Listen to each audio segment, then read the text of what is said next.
Hello and welcome to Daily Dose Radio, a 5-minute-a-day podcast studying the Psalms verse by verse, recorded here in the dining room of the Bible Bistro, located in Sharonville, Ohio.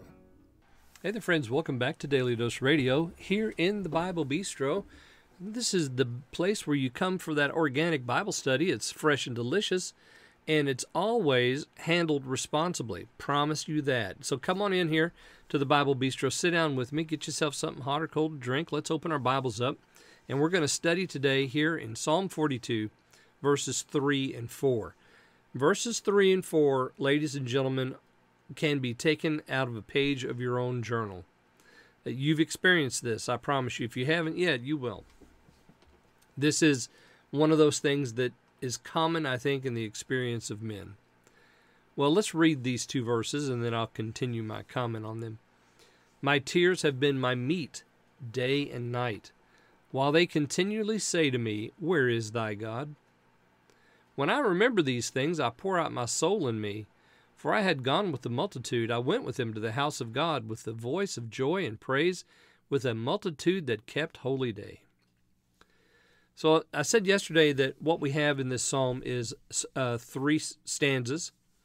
Each stanza is constructed in the same way. It covers famine, persecution, and hope. Yesterday we saw the famine. The soul is desiring to be near God. It feels like it's been separated. It's dry, it's dusty. It needs water. And the only water source that will satisfy the soul is the very presence of God.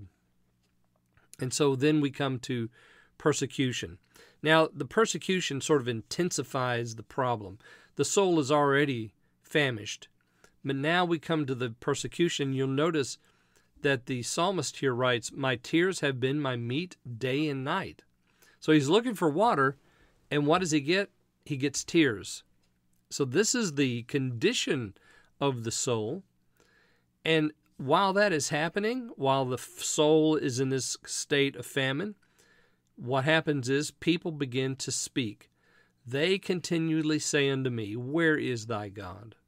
Yeah, so it's just multiplied. The despair is multiplied. The hurt is multiplied. The distance seems multiplied. Of course, it's not, but it seems that way because we've all been there. We've all been in a place of famine, and we felt like it was, as worse as it could be. Couldn't be any worse than this. And then suddenly, those that we were around start to speak, and they open their mouth, and they say things like this: Where is thy God?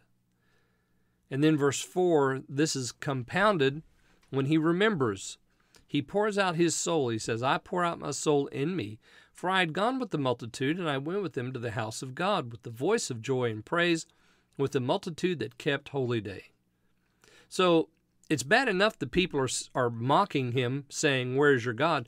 But those same people are people that he had joined in going to the house of God to keep holyday. What happened there?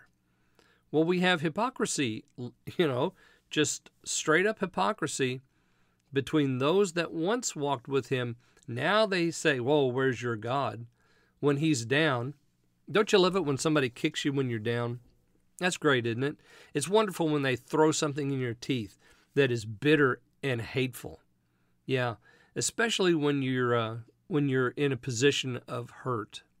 And this is where he's at. We don't know why he feels like there's a famine. It's just sometimes that comes on us. And then when that comes on us and we look around and we say, what is going on? Then people, the enemy will use people and their mouth to, harm us. That's what he does. And so he said, with them I went to the house of God with the voice of joy and praise and a multitude that kept holyday. There's no joy and praise now because the hypocrisy has robbed him of that. Now tomorrow we're going to look at verse 5, which ends this first stanza, and we're going to see the hope expressed here in this passage. So he begins with famine. It is, multiplied or compounded by the persecution, and the persecution is just in that one line there, where is thy God? And then tomorrow we're going to see the hope and he encourages himself in the Lord. So join me then as we look at verse 5 and verse 6 tomorrow here on Daily Dose Radio. Thanks for listening to Daily Dose Radio. For more fresh and delicious Bible studies, podcasts, books, and more, check out the Bible Bistro online and on YouTube. Join me again next time for Daily Dose Radio.